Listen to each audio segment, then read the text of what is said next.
Imagine what it'd be like if we were really curious about each other. Hello, and welcome to another episode of Relational Spirituality, the weekly podcast of largerstory.com, the podcast that sees all relationships as spiritual and all spiritual formation as relational. Now, here's your host for this week, Kep Crabb.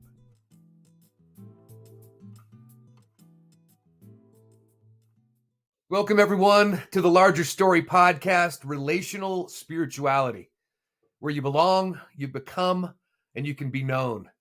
Today's going to be a little different.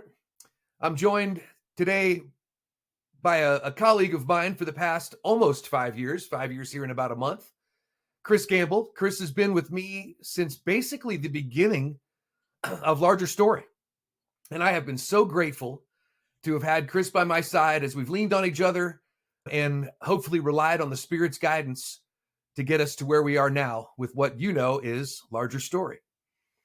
So Kris is, as you can guess, moving on to the next chapter of his journey, and he's going to be leaving us at Larger Story here pretty soon. And we just wanted to spend a little time chatting about his time here with Larger Story, what he's leaving with, and what the Lord's going to be doing with him in the rest of his journey. So I guess without any further ado, Kris, thanks for joining me today, brother. Hey, Kep. Good to be here. And hello, everyone. I will miss these times if this is the last one I end up doing, but maybe I'll make a guest appearance at one point in the future. I sure hope so.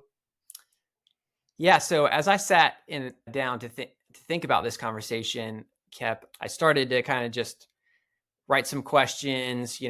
How did I come to the conclusion of leaving? What's my experience been working with Larger Story?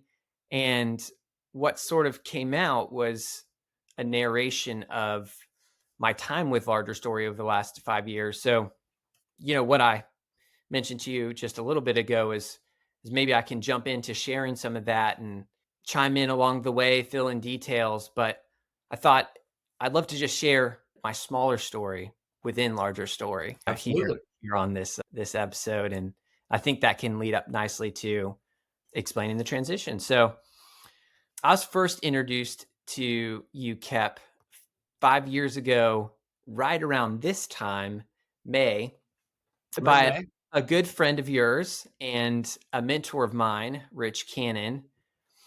I was at the time a couple years into launching a mobile app startup that was struggling to get off the ground.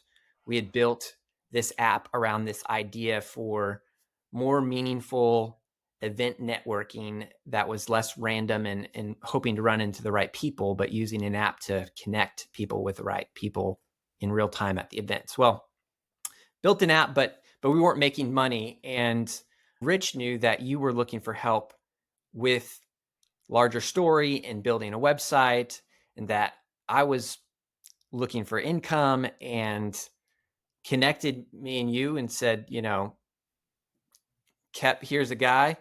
If it works, great. Kris, here's a guy. If it works, great. And if not, no problem. And, I think we had a good conversation because that first one turned into this 5 years later. Well, if you remember, it was going to be a very temporary situation. You were only going to do maybe 6 months to a year just to kind of, help me out in some ways and get a little dollars to do some of that, to continue to do what you were doing. And it kind of morphed into what it's been for the last 5 years, which I always kind of like to refer as a very divine data point.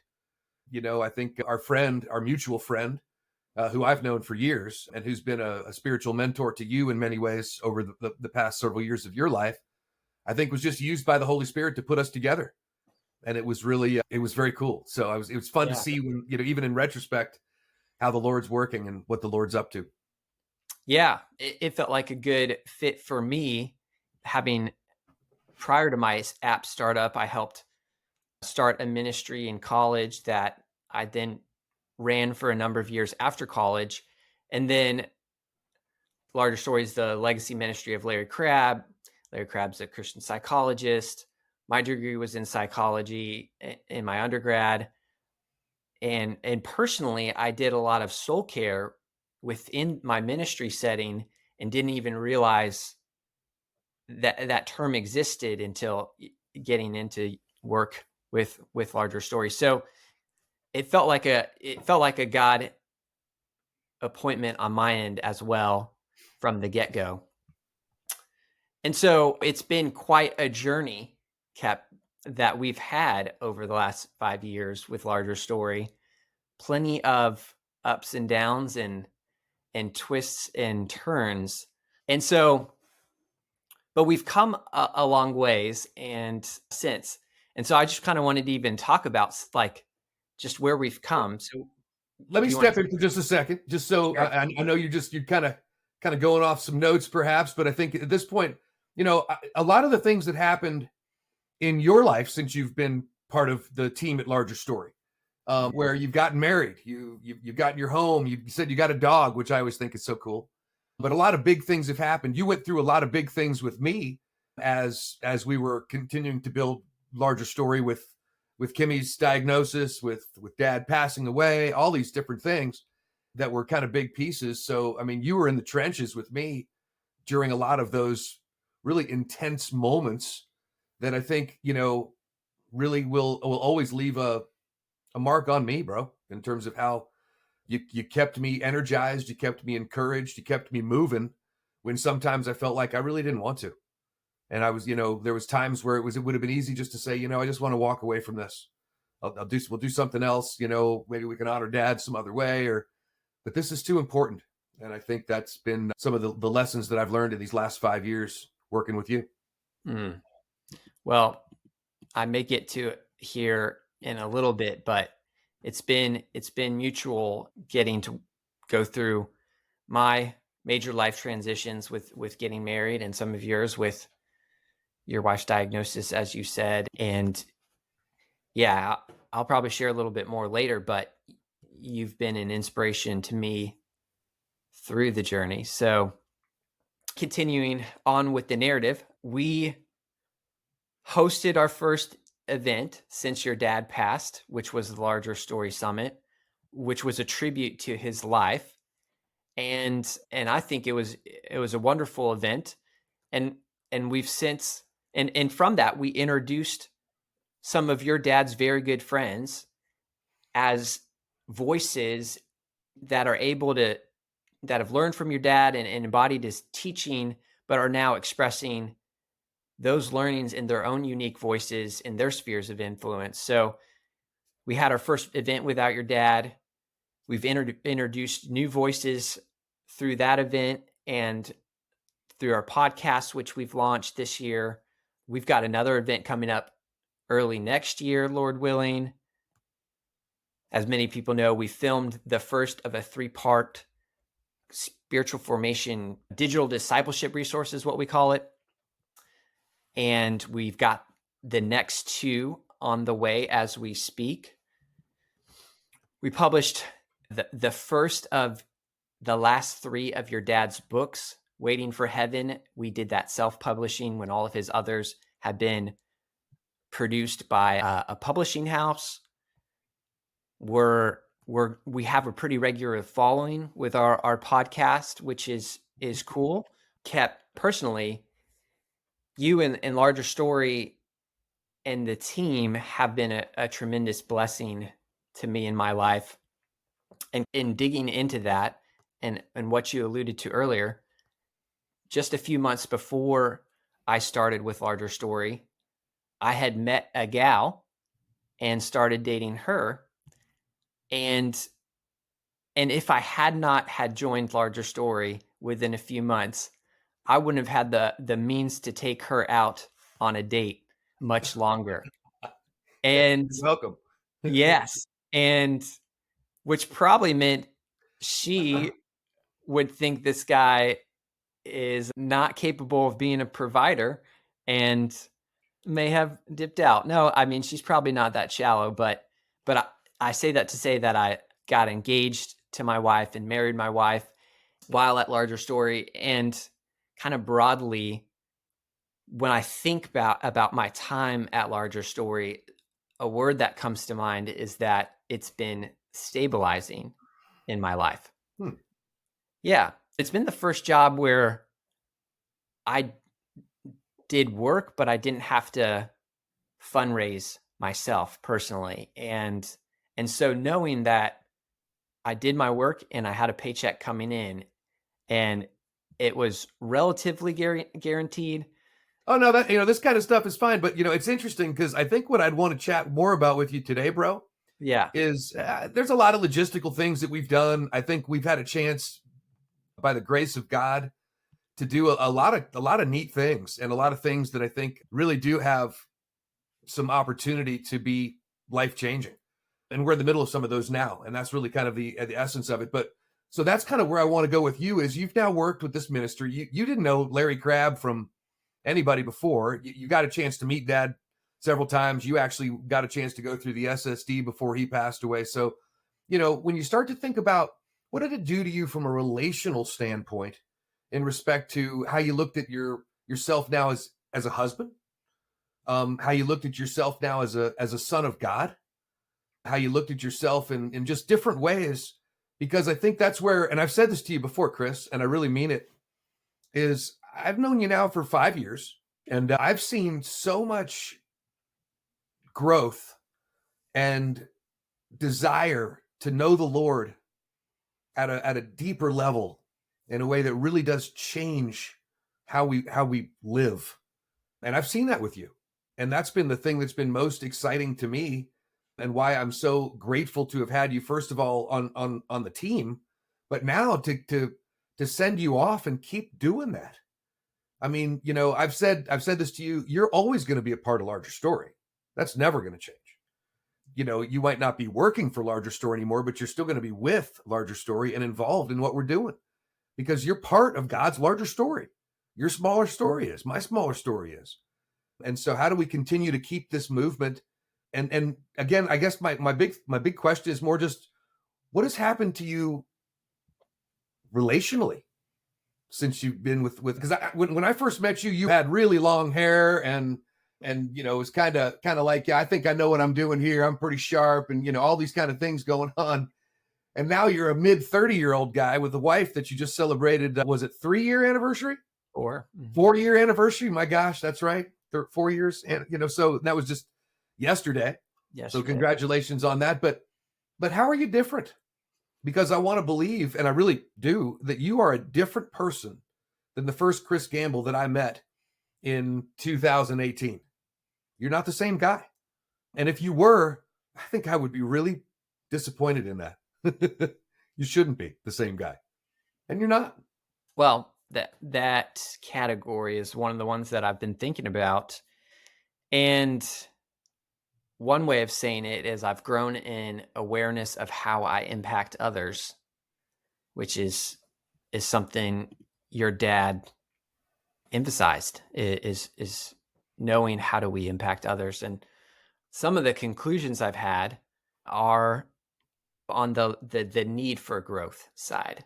I do think I'm aware of, and you kind of allude to it, long-haired guy that thinks he knows what's up.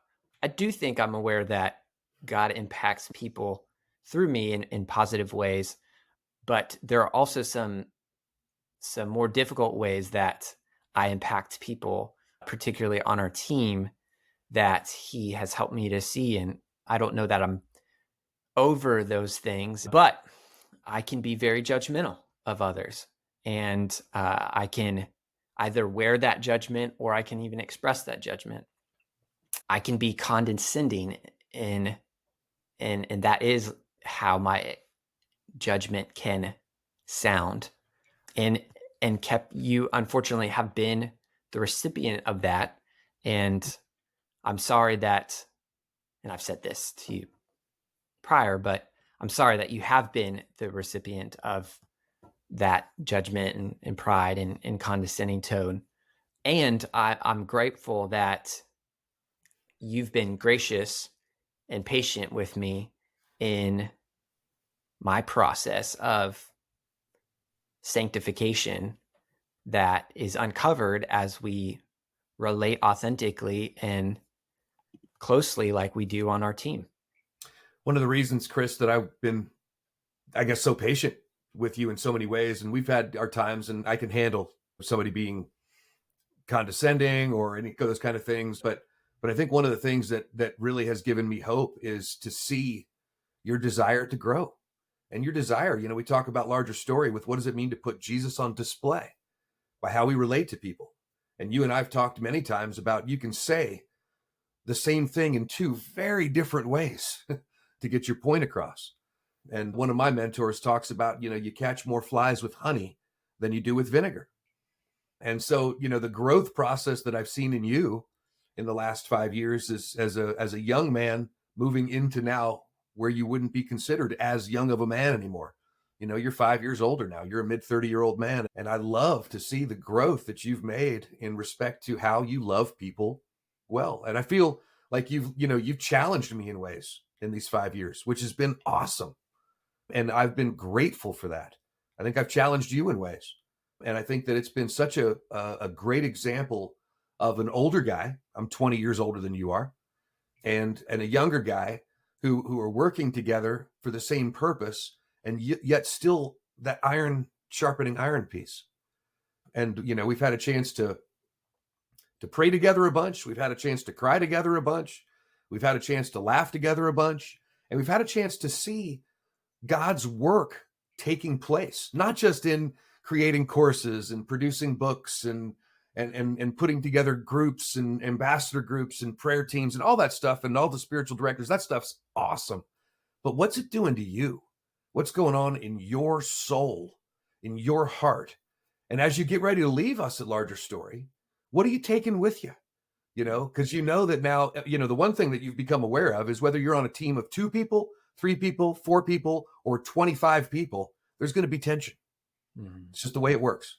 And you remember what I said when we were going through some of those times? I said, if Peter, James, and John couldn't pull it together at the Mount of Transfiguration, we're arguing who's the coolest guy of us down here during that moment, we all don't have a chance.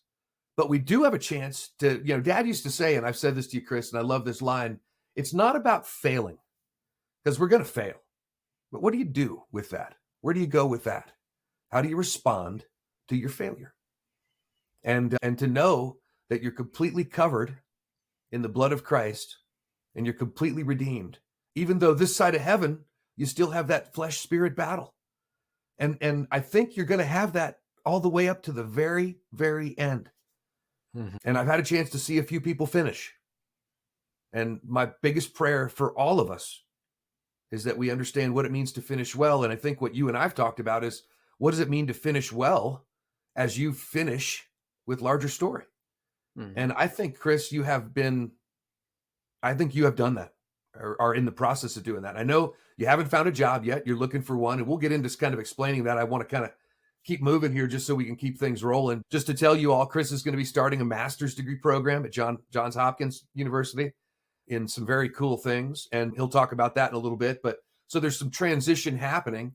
And he called me at the beginning of April and he said very candidly, Kep, I've really enjoyed this. And I'm never going to leave you hanging, but I'm going to be looking for another job. And I said to Kris, if you remember, I said, I've been waiting for this call. I knew this would happen at some point. This wasn't going to be the last job you ever had. But I said, let's finish this thing well. Mm-hmm. Don't give up on me and I won't give up on you. And let's do this well and continue to have this relationship that we've built. I love how we're ending this professional relationship, Kris, but yet our personal relationship continues. Mm-hmm. And that's something that I'm as excited about anything, because I would want to call you and say, Kris, I got an idea. Give me your quick thoughts, just because I want your mind on it. I like the way you think.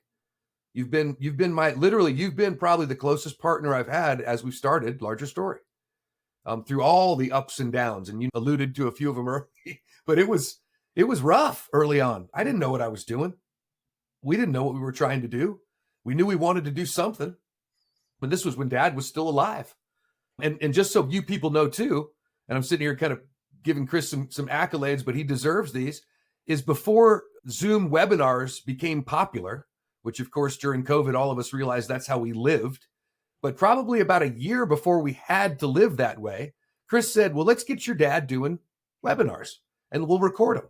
And we probably recorded a couple of dozen of those in that year. That's material today that Kris, when I watch some of those videos, I'm in tears, listening to my father teaching the scriptures. And those were your ideas. And those then had turned into this. And then even Dad, believe it or not, said, can I do something during COVID on Saturday nights to teach the Bible? And I said, done. We'll promote it, and we'll do it on our Zoom line, and you do whatever you want to do. And he started to get excited about doing that, which, by the way, is a miracle in itself, as you know. Yeah. So all the stuff that you've been part of in helping create, helping develop, helping direct has been so important. And you've been a huge inspiration to me as we continue to move forward with Larger Story in the post Kris Gamble era. But I'd like you to unpack, Kris, a little bit now. Unpack a little bit about what you're going to be doing and what's going to be happening, and kind of some of the, you've kind of alluded again to some of the reasons that brought you to the fact that, Kep, I need to move on. Talk a little bit about that for us now. I kind of had a third of my life crisis when I turned 35. I realized that I'm getting close to 40, and at that stage where we kind of start to establish ourselves, or at least historically, in a career direction. And I've always been entrepreneurial minded, hence the startup as I got hired, and hence starting up a ministry before that. And I realized through helping you start Larger Story that there is still a lot I don't know, just in business, finance, product development. So I came to this conclusion, maybe I need to go back to school. And not to mention, my wife had just graduated with her master's. She got this job with a college starting here in Savannah. Everyone on their staff has at least one PhD, if not multiple. And they are very inspiring to be around. And so it just kind of got me thinking, I think I want to go back to school and learn how to do business and learn more about technology. So that was part of the seed there. And then I started looking at MBA schools and particularly remote ones, so that I could continue to do Larger Story, but also get the education in the evenings or on the weekends, however they structured it. And I found this program. So this is going into what I'm doing. And I found this program. It's a dual master degree program. So it's an MBA at Johns Hopkins, and it's a master's of arts in what's called design leadership at a school called Maryland Institute College of Arts, MICA for short. And design leadership, or a master's in design leadership, is a degree kind of in what's known as design thinking. It's a way to solve problems, and it's related to user experience design. And that's like, how does a person experience a website? How does a person experience a software? How does a person experience walking into a store? That's a user experience design. And then it's related to product design. It's related to strategic problem solving. So this alternative degree, this alternative master's of arts in design leadership, really perked my interest. So that's how I landed at the particular master's program that I'm going to. And then I started to think about the cost. It's not cheap to get an MBA from a good school, and it's not cheap to get two master's degree. And I thought, there are jobs out there that do tuition reimbursement. I bet, Kep might want to work with me to help me go through school, but I was like, I don't want to ask more of Larger Story.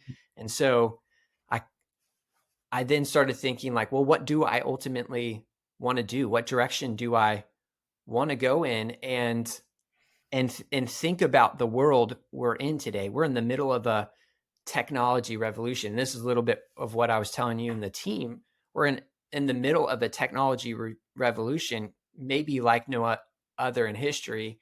And I know you've mentioned it, but like AI, artificial intelligence, is close to the point of being equitable to human intelligence. They think we're only a couple years off from having a machine that's as smart as a human and indistinguishable from a human. And sounds kind of sci-fi and far-fetched. And Elon Musk has a company called Neuralink, and he's implanting computer chips into brains so that brains can control things with their thoughts alone, and that the chip can also influence the brain, which is just scary. And we're in an age where augmented reality and virtual reality are also just around the corner. And people, I say this, but people are going to be living inside, virtual reality worlds. They already do. And it's video games like Fortnite and World of Warcraft. And they spend most of their days on these video games. And it's got me thinking, what is the role of a Christian with all of this hitting us in our world today?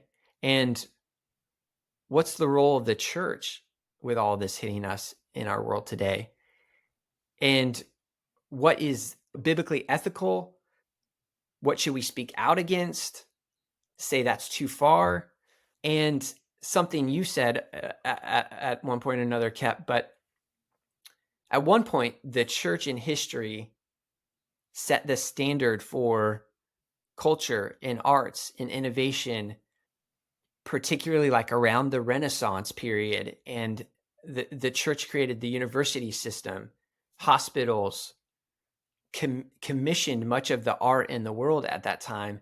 And now, and this is what you had said, it feels like the world is dictating our culture and the church is playing catch up. And so if we want the church to have an influence on society, I mean, there are many aspects, but one aspect is what's happening in technology. And so I hope to see more Christian minds in that sector contributing to what is ethical, innovating.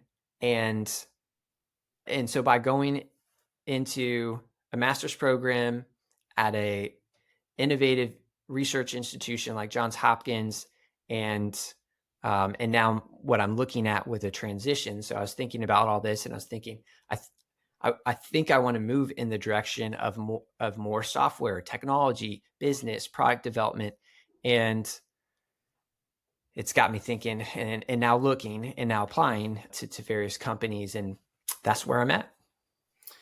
It's been so fun, Kris, to see what the Lord's done in your life and the commitment that you've made to him and the growth that you've made in the last 5 years with Larger Story with us. And it's just been such a fun thing to be on the sidelines watching you grow and watching the Lord use you.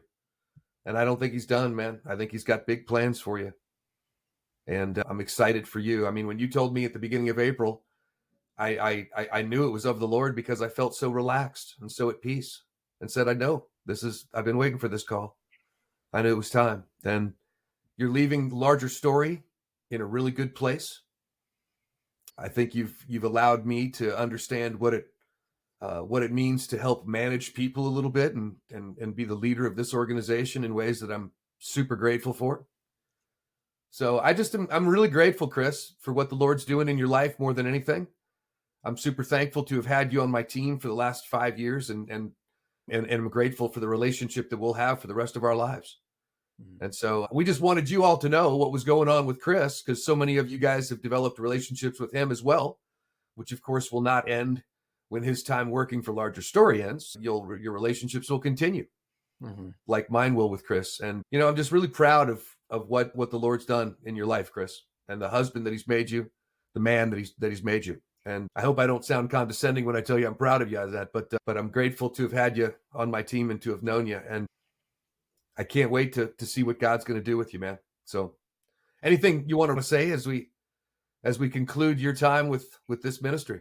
Yeah, I did have a few more thoughts. You asked how I've grown relationally, and I could share a bunch of other ways that I've realized the sinful ways that I've impacted others. And so I'm just thankful to not just you, but the whole team for the team's graciousness and patience in loving me through the way that my sin does impact folks. And like you've alluded to, impacts the way that I relate to Allison and want to relate to her differently, because, if you guys are getting it, how much more is Allison experiencing that? Also, just to touch on, I've developed so many skills vocationally within Larger Story related to absolutely website development, maintenance, podcast, audio editing, marketing and just so on. And so what a blessing it has to have gotten to just grow my tool belt while I'm here. And then a couple more thoughts for me. You mentioned seeing your dad finish well, and I know that I won't forget how I got to watch your dad finish his life well. And my last grandparent died 30 years ago. So I didn't get to see that. And I haven't actually lived next to older generations passing. And sadly, as you know, and we've alluded to, it's also easy to see folks choose not to finish well. And so, man, what a privilege to watch your dad finish his life. And then I wrote something that I wanted to say to you, Kep, which is I'm grateful for the risk of bringing on somebody you didn't know onto your team in myself. And for what I've perceived, Kep, as a genuine love and care for me and my wife and my spiritual well-being, and for doing what it takes to keep the lights on and your employees paid, and that sense of stability that's brought in my life. But ultimately, I'm grateful for seeing you be obedient to God and trying to see the impact that your father had and the legacy that he has established continue on to reach a broader audience for God's glory. And I also wanted to share that it's been an honor. We talked about, your father's memory and legacy. It's been an honor to participate in sharing and stewarding that memory and legacy, and one that I hope that I haven't taken lightly. And as you mentioned, in the ups and downs and walking through significant seasons in one another's life, it's been an honor to walk next to you as your dad and friend, mentor, and hero passed into glory. And it's been an honor and inspiration to see how you've loved, served, cared for, and sacrificed for your wife as she's battled for her life in her smaller story, because we know her life in the larger story is one that's eternally sealed. I hope that if I ever have to face something as scary as you have with Kimmy, that I face it with the eternal perspective that you've had throughout it. And that perspective I've seen ground you and keep you when it could be easy, like we said, to lose hope, to quit, or to turn to other sources for comfort.